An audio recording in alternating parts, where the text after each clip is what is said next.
जय हिंद दोस्तों, आप सभी का स्वागत है एक बार फिर से आपके अपने YouTube चैनल यूनिक ज्ञान में। आज हम BA 6 semester history paper first का चैप्टर 12 पढ़ेंगे, जिसमें हम पढ़ेंगे आज़ाद हिंद फौज के विषय में, साथ ही साथ सुभाष चंद्र बोस के विषय में। इसके पहले हमने आपको 11 चैप्टर बहुत अच्छे तरीके से पढ़ा दिए हैं। अगर आपने ना देखे हो तो चैनल पर विजिट कीजिए। चैनल पर आपको प्लेलिस्ट मिल जाएगी BA 6 semester history paper first classes के नाम से, जहाँ पर आप सभी क्लासेस आपको अवेलेबल मिल जाएंगी। साथ ही साथ अगर आप अपने नोट्स प्राप्त करना चाहते हैं, यह सभी जो चैप्टर्स आपके कराए गए हैं इनके नोट्स आपको टेलीग्राम चैनल पर प्रोवाइड किए गए हैं, तो वहाँ से आप अवश्य चेक करें। आपको वहाँ पर PDF नोट्स मिल जाएगी, जिससे आप रिवीजन कर सकेंगे, या फिर अगर आप चाहते हैं हैंड रिटन नोट्स अपना बनाना तो उस PDF के माध्यम से अपना बना सकते हैं। अगर आप चैनल पर नए हैं तो दोस्तों के पास भी शेयर कर दीजिए, वीडियो को लाइक अवश्य करिएगा। तो चलिए सबसे पहले जानते हैं सुभाष चंद्र बोस के विषय में, फिर उनका हमारे भारत को स्वतंत्र कराने में क्या योगदान रहा, उनके महत्वपूर्ण आंदोलनों के बारे में, और किस प्रकार उन्होंने अपने जीवन में भारत के लिए अपने जीवन को किस प्रकार न्यौछावर कर दिया। इन सभी बातों को हम इस चैप्टर में देखेंगे। इसके बाद हमारा 2 चैप्टर बचेगा, एक माउंटबेटन योजना और दूसरा बचेगा आपका भारत की स्वतंत्रता एवं भारत का विभाजन के विषय में, भारत की स्वतंत्रता अधिनियम 1947 के विषय में। ये 3-4 टॉपिक्स बचे हैं, जल्द ही आपके कंप्लीट करा दिए जाएंगे। इसलिए चैनल पर बने रहिए और कमेंट करके जो कुछ भी समझ में ना आए आप पूछ सकते हैं। तो चलिए सबसे पहले हम सुभाष चंद्र बोस के विषय में जानते हैं। इनका जन्म जो है वह भारतीय स्वतंत्रता संग्राम में सुभाष चंद्र बोस का एक प्रकार से बहुत योगदान अद्वितीय और अविस्मरणीय है। 23 फरवरी 1897 ईस्वी को कटक में जन्मे सुभाष बाबू बाल्यपन से ही कुशाग्र बुद्धि वाले थे। सन 1920 ईस्वी में इंडियन सिविल सर्विस उत्तीर्ण करके भी देश प्रेम तथा स्वतंत्र विचारधारा के कारण उन्होंने अंग्रेज सरकार की नौकरी करना उचित नहीं समझा था। सुभाष चंद्र बोस जो हैं, उनका जन्म 23 जनवरी 1897 में जन्म उनका कटक उड़ीसा में हुआ था, जो कि एक बंगाल में है। अगर पिता का नाम पूछे तो जानकी दास बोस इनके पिता का नाम, माता का नाम प्रभावती देवी था। यह बचपन से ही बहुत कुशाग्र थे और यह एक धनाढ्य परिवार में, एक प्रकार से समृद्धशाली परिवार में जन्मे थे, इसलिए इनके पढ़ाई में कोई भी दुविधा नहीं हुई। इन्होंने शुरू से ही पढ़ाई की थी। 1919 में यह लंदन गए और ICS की परीक्षा हेतु वहाँ पर उन्होंने परीक्षा दी, क्योंकि इनके पिता जो थे वह चाहते थे कि यह एक उच्च ऑफिसर बने। ICS इस समय जो हमारा UPSC का एग्ज़ाम होता है, उस समय उसका ICS के नाम से वह पोस्ट के लिए परीक्षा होती थी, जो कि लंदन में होती थी। तो उसके लिए इनके पिता ने इनको कहा, लेकिन इनका मन नहीं था, यह देश की सेवा करना चाहते थे। और जो ICS की परीक्षा करके वह जब सिविल एक प्रकार से जॉब मिल जाती वो, तो वह उनका यह सोच था कि अंग्रेज़ सरकार के सेवा नहीं करनी है, हमें भारत देश की सेवा करनी है। एक साथ दोनों की सेवा नहीं हो पाती, इसलिए वह नहीं चाहते थे उस नौकरी को करना। परंतु पिताजी के कहने पर वह 1919 में लंदन जाते हैं और ICS की परीक्षा देते हैं। 1920 में ICS की परीक्षा में उनका चौथा स्थान आ जाता है और 1921 में वह त्यागपत्र दे देते हैं और अपने घर पे सबको बताते हैं कि मैं देश के लिए कार्य करना चाहता हूँ। 1921 में त्यागपत्र देने के पश्चात वह कांग्रेस की सदस्यता ले लेते हैं और उस समय चल रहा होता है असहयोग आंदोलन। असहयोग आंदोलन एक प्रकार से गांधी जी के द्वारा चलाया जा रहा था। गांधी जी का जो विचारधारा है, जो दृष्टिकोण है, एक प्रकार से आंदोलन करने के, विद्रोह करने के जो भी उनके दृष्टिकोण हैं, वह सुभाष चंद्र बोस जी से विभिन्न थे। तो दोनों में मतभेद शुरुआती दौर से ही देखने को मिला। एक प्रकार से जब 1921 में वह असहयोग आंदोलन शुरू में भाग लिए, उन्होंने जब चौरा चौरी कांड के पश्चात गांधी जी ने जब वापस ले लिया, तो एक प्रकार से सुभाष चंद्र बोस जी बहुत इससे एक जो है असंतुष्ट रहे, क्योंकि उनका कहना था कि जब भारत की जनता एक प्रकार से उनके मन में विद्रोह की भावना, स्वाधीनता की भावना एक प्रकार से चरम सीमा पर थी, तब इस हमारे आंदोलन को वापस लेना एक अच्छी बात नहीं थी। चलिए आगे देखते हैं उनके विषय में, उनका क्या क्या योगदान रहा है। वह एक प्रकार से उग्र राष्ट्रीय विचार के युवक थे। युवा कांग्रेसियों के प्रिय नेता देशबंधु चित्तरंजन दास के साथ मिलकर सुभाष चंद्र बोस ने समाचार पत्र में अपनी तीक्ष्ण विचारधाराओं द्वारा अंग्रेजों के विरुद्ध लिखना प्रारंभ किया। सन 1921 में इसी कारण अंग्रेज सरकार ने उन्हें बंदी बना लिया। सुभाष चंद्र बोस ने कांग्रेस उनके नवयुवकों में नई स्फूर्ति एवं जोश का संचार किया। उनकी विचारधारा समाजवादी क्रांति से प्रेरित उग्रवादी धारा थी। सुभाष बाबू उदार विचारधारा के कट्टर विरोधी थे। यही कारण है कि राजनीति में उनकी पटरी जो है गांधी जी से नहीं बैठती थी तथा दोनों में वैचारिक मतभेद शुरू से ही हमने पहले ही बताया देखने को मिला। यह होते हुए भी सुभाष चंद्र बोस ने गांधी जी को सदैव श्रद्धापूर्वक सम्मान दिया, क्योंकि वह भी स्वतंत्रता के लिए एक प्रकार से आंदोलन कर रहे थे। उनके बीच में एक प्रकार से व्यक्तिगत कोई मतभेद नहीं था, वैचारिक मतभेद थे। वह उदारवादी थे और ये उग्रवादी थे, यही दोनों के मध्य मतभेद था। आगे देखेंगे हम कांग्रेस के अध्यक्ष कब बने। उनकी लोकप्रियता एवं तेजस्वी आकर्षक व्यक्तित्व एवं विचारोत्तेजक अभिव्यक्ति एवं विचारधारा के कारण पंडित जवाहरलाल नेहरू ने भी उनके साथ हो गए थे। जब 1929 में आपको देखने को मिलेगा दोनों एक साथ होकर एक गठन करते हैं फॉरवर्ड ब्लॉक का, उसको आगे चल के आपको बताया जाएगा। विचार उत्तेजक अर्थात दूसरों के विचारों को उत्तेजित कर देते थे अपनी भाषा से, अपने भाषण से, अपनी स्पीच से लोगों के मन में एक प्रकार से युद्ध के लिए, आंदोलन के लिए उत्तेजना पैदा कर देते थे उनकी जो वाणी होती थी। सन 1938 ईस्वी के हरिपुरा अधिवेशन तथा 1939 ईस्वी के त्रिपुरी अधिवेशन में उनको लगातार कांग्रेस का अध्यक्ष चुना गया था। अध्यक्ष पद के लिए उनके प्रतिद्वंदी जो थे वह थे पट्टाभी सीतारमैया के पक्ष में गांधी जी की घोषणा भी थी। गांधी जी ने कहा था पट्टाभी सीतारमैया की हार मेरी हार है, लेकिन उसके पश्चात भी सुभाष चंद्र बोस को ही कांग्रेस का अध्यक्ष बनाया गया था। आप समझ सकते हैं किस प्रकार से सुभाष चंद्र बोस जी एक प्रकार से लोगों को पसंद आने लगे थे, जो उस समय नवयुवक थे, इनके साथ चलने लगे थे, इन उग्रवादी विचारधारा में इनका साथ देने लगे थे। पट्टाभी सीतारमैया जो थे वह गांधी जी के तरफ से वहाँ पर प्रतिभाग करते हैं, अध्यक्षता के लिए वह रहते हैं, लेकिन वहाँ पर जीत किसकी होती है? सुभाष चंद्र बोस की, और वह अध्यक्षता करते हैं। आगे हम देखेंगे उन्होंने और क्या किया। फॉरवर्ड ब्लॉक की स्थापना की। अंततः गांधी जी की विचारधारा में समरसता नहीं होने के कारण सुभाष बाबू ने अर्थात सुभाष चंद्र बोस जी ने सन 1939 ईस्वी में कांग्रेस से त्यागपत्र दे दिया। सुभाष चंद्र बोस ने फॉरवर्ड ब्लॉक नामक दल की स्थापना की और उग्रवादी गतिविधियां प्रारंभ उन्होंने कर दी थी। कब? 1939 में। सरकार द्वारा गिरफ्तार एवं नज़रबंद। जुलाई 1940 ईस्वी में ब्रिटिश सरकार सुभाष चंद्र बोस की विचारधारा तथा उनकी कार्यशैली से सतर्क एवं चौकन्नी हो गई थी, क्योंकि एक प्रकार से उनकी बातों को लोग जल्दी सुनते थे और विरोध में भाग लेते थे, और यह शासन जो है, यह सरकार, ब्रिटिश सरकार बिल्कुल भी नहीं चाहती थी। उनकी लोकप्रियता तथा तीव्र गति से विचारोत्तेजक अभिव्यक्ति एवं भाषणों से घबराकर अंग्रेज सरकार ने 1940 में उन्हें बंदी बनाकर कलकत्ता जेल में बंद कर दिया था। अनर्थक ही उन्होंने गिरफ्तारी के कारण सुभाष चंद्र बोस ने जेल में भूख हड़ताल प्रारंभ कर दी, जिससे उनका स्वास्थ्य खराब हो गया। अंत में सरकार ने उन्हें जेल से रिहा कर दिया, लेकिन घर पर नज़रबंद उन्होंने कर दिया। एक प्रकार से सबसे पहला उन्होंने कार्य किया, लोगों के मन में स्वदेश के लिए भावना जगाने लगे और लोगों को उत्तेजित करने लगे आंदोलन के लिए। उनकी बातों से, उनके स्पीच से लोगों के मन में एक प्रकार से विरोध की भावना आने लगी। इससे डर कर ब्रिटिश सरकार ने उन्हें कलकत्ता जेल में बंद कर दिया। तो उन्होंने वहाँ पर एक भूख हड़ताल कर दिया। भूख हड़ताल से उनकी तबीयत खराब हो गई और तबीयत खराब होने के पश्चात उन्हें रिहा कर दिया गया, परंतु उन्हें उन्हीं के घर में एक प्रकार से नज़रबंद कर दिया गया। उसके बाद क्या करते हैं सुभाष चंद्र बोस जी? वह भारत से पलायन कर जाते हैं। 17 जनवरी 1941 को सुभाष चंद्र बोस ने अपनी मानसिकता भारत से बाहर रहकर विदेश से स्वतंत्रता के लिए संघर्ष की बना ली थी, क्योंकि वह जान गए थे भारत में रहेंगे, विरोध करेंगे तो उनका दमन, एक प्रकार से उनको जेल में बंद कर दिया जाएगा और वह कुछ नहीं कर सकेंगे भारत के लिए। इसलिए उन्होंने मन बना लिया कि वह भारत के बाहर जाकर विदेशों में रहकर विदेशी सपोर्ट लेकर, विदेश से देशों का सपोर्ट लेकर भारत की स्वतंत्रता के लिए युद्ध लड़ेंगे। इसका प्रमुख कारण अंग्रेजों का उनके प्रति तीव्र दुराग्रह तथा गांधी जी से उनका वैचारिक मतभेद था। अतः 17 जनवरी 1941 को पठान का वेश धारण कर पुलिस को अत्यंत नाटकीय ढंग से चकमा देकर सुभाष चंद्र बोस पेशावर वह पहुंच गए।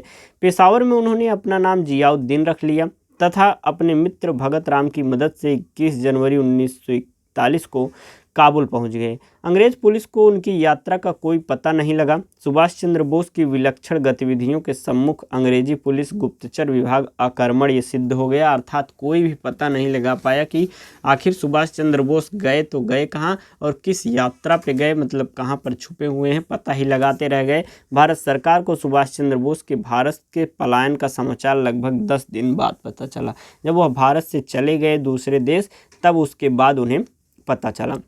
वहाँ से पलायन करने के बाद वह रूस तथा जर्मनी की यात्रा पर जाते हैं।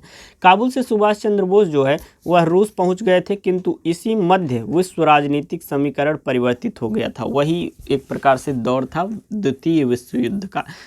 उस समय जर्मनी ने रूस पर आक्रमण कर दिया था तथा इंग्लैंड रूस का साथी बन गया था। अब इंग्लैंड और रूस दोनों साथी थे, तो ब्रिटिश और रूस साथी थे, तो रूस से वह सपोर्ट नहीं मांग सकता था। अतः रूस से भारत की स्वतंत्रता के लिए सहायता की कोई अपेक्षा नहीं थी। सुभाष चंद्र बोस रूस से जर्मनी पहुंच गए। जर्मनी में हिटलर से मुलाकात कर जर्मनी से सहायता का आश्वासन प्राप्त कर सुभाष चंद्र बोस जो है योजनाबद्ध तरीके से जापान पहुंच गए और आज़ाद हिंद फौज की वहां पर उन्होंने स्थापना की। जापान में कप्तान मोहन सिंह ने अनौपचारिक रूप से आज़ाद हिंद फौज का संगठन किया था। कप्तान मोहन सिंह जो थे वह ब्रिटिश सेना में थे तथा जापानी सेना ने उन्हें गिरफ्तार कर लिया। जापानी मेजर फूजीहारा तथा सिख संत ज्ञानी प्रीतम सिंह को प्रेरणा से कप्तान मोहन सिंह ने सिंगापुर के भारतीय युद्धबंदियों को लेकर अंग्रेजों के विरुद्ध लड़ने के लिए आज़ाद हिंद फौज का गठन किया था। सेना का उद्देश्य भारत के अंग्रेजी के चंगुल से मुक्त कराना था। उसके पश्चात टोक्यो सम्मेलन। टोक्यो में अंग्रेजों की गिरफ्तारी से बचने के लिए कई भारतीय क्रांतिकारी निवास कर रहे थे। टोक्यो में रह रहे प्रसिद्ध क्रांतिकारी रास बिहारी बोस ने इन सभी क्रांतिकारियों की एक मीटिंग कर भारत की राजनीतिक स्थिति पर विचार विमर्श किया और इसी प्रकार 23 जून 1942 ईस्वी को बैंकॉक में आयोजित किया गया था। इसमें चीन, Verma, Malaya, Japan, Thailand, Hong Kong, Philippine के प्रतिनिधियों ने भाग लेकर रास बिहारी घोष की अध्यक्षता में स्वाधीनता लीग स्थापित की और एक संग्राम परिषद का निर्माण कर सुभाष चंद्र बोस को संग्राम की कमान जो है वह सौंपने पर के लिए आमंत्रित करते हैं। रास बिहारी बोस ने एक कमेटी बैठाई। वहाँ पर विभिन्न देशों में रह रहे जो भारत से भागे हुए या संरक्षण प्राप्त करके रह रहे थे लोग, उन सभी ने भाग लिया और उन्होंने एक संग्राम परिषद का निर्माण करके उसकी कमान किसके हाथ में सौंप दी? सुभाष चंद्र बोस के हाथ में सौंप दी। नेताजी सुभाष चंद्र बोस, उनका नाम नेताजी कैसे पड़ा? रास बिहारी घोष ने 2 जुलाई 1943 ईस्वी को सुभाष चंद्र बोस को स्वाधीनता लीग का अध्यक्ष घोषित कर उनको नेताजी कहा और आज़ाद हिंद फौज की कमान नेताजी के सशक्त हाथों में उन्होंने सौंप दी। नेताजी ने उसके बाद क्या घोषणा की? 21 अक्टूबर 1943 ईस्वी को नेताजी सुभाष चंद्र बोस ने ऐतिहासिक घोषणा की। उन्होंने कहा कि ईश्वर के नाम पर मैं पवित्र शपथ लेता हूं कि मैं भारत और उसके 38 करोड़ लोगों को स्वतंत्र कराऊंगा और मैं इस पवित्र युद्ध को अपने जीवन की अंतिम सांस तक जारी रखूंगा। नेताजी ने एक अस्थायी सरकार की स्थापना की जिसको जर्मनी, आयरलैंड, इटली, चीन, जापान, कोरिया तथा फिलीपीन ने तत्काल मान्यता प्रदान कर दी। जापान द्वारा विजित अंडमान निकोबार द्वीप समूह भारत की अस्थायी सरकार को सौंप दिया गया। भारत की अस्थायी सरकार किसने बनाई थी? सुभाष चंद्र बोस ने। उनको जो जापान जीता हुआ था अंडमान और निकोबार द्वीप समूह, वह दे देता है। कौन? जापान दे देता है। किसे? जो सुभाष चंद्र बोस द्वारा बनाई गई अस्थायी सरकार थी। नेताजी ने रंगून को राजधानी बनाया और दिसंबर 1943 में तिरंगा लहरा दिया। उसके बाद आज़ाद हिंद फौज ने क्या क्या कार्यवाहियां की? भारत की अस्थायी सरकार ने अंडमान निकोबार द्वीपों का नाम शहीद द्वीप तथा स्वराज्य द्वीप रख दिया। नेताजी ने आज़ाद हिंद फौज का पुनर्गठन कर स्वयं परेड का निरीक्षण किया। कवि रविंद्रनाथ ठाकुर की कविता एवं उनके द्वारा प्रयुक्त जय हिंद आज़ाद हिंद फौज का प्रतीक बन गया।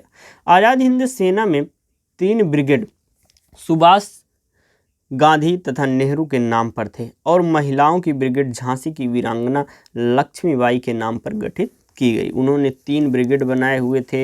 जो पुरुषों के थे उनका तीनों का नाम सुभाष, एक का महात्मा गांधी, एक नेहरू जी के नाम पर रखा था और महिलाओं का जो ब्रिगेड बनाया था उन्होंने झांसी की रानी लक्ष्मीबाई के नाम पर रखा था।